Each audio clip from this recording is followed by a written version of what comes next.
John chapter 2. On the third day, a wedding took place at Cana in Galilee. Jesus' mother was there, and Jesus and his disciples had also been invited to the wedding. When the wine was gone, Jesus' mother said to him, "They have no more wine." "Woman, why do you involve me?" Jesus replied. "My hour has not yet come." His mother said to the servants, "Do whatever he tells you."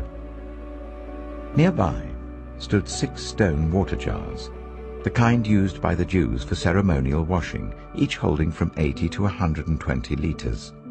Jesus said to the servants, "Fill the jars with water." So they filled them to the brim. Then he told them, "Now draw some out and take it to the master of the banquet."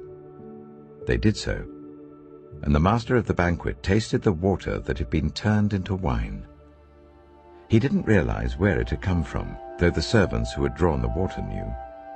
Then he called the bridegroom aside and said, "Everyone brings out the choice wine first, and then the cheaper wine after the guests have had too much to drink.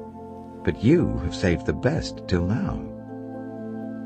What Jesus did here in Cana of Galilee was the first of the signs through which he revealed his glory, and his disciples believed in him.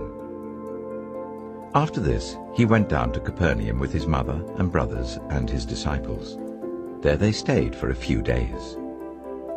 When it was almost time for the Jewish Passover, Jesus went up to Jerusalem.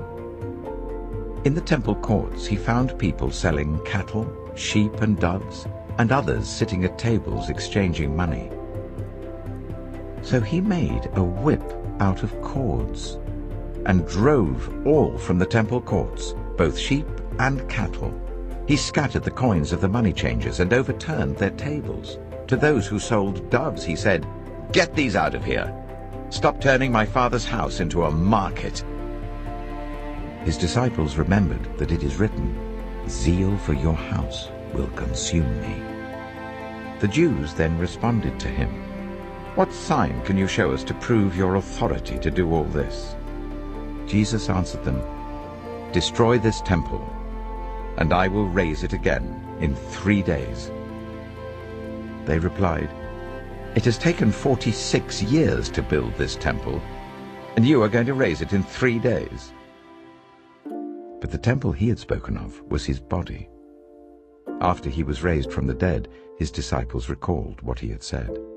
Then they believed the scripture and the words that Jesus had spoken.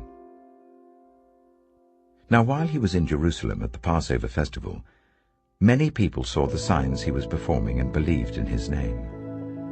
But Jesus would not entrust himself to them, for he knew all people. He did not need any testimony about mankind, for he knew what was in each person.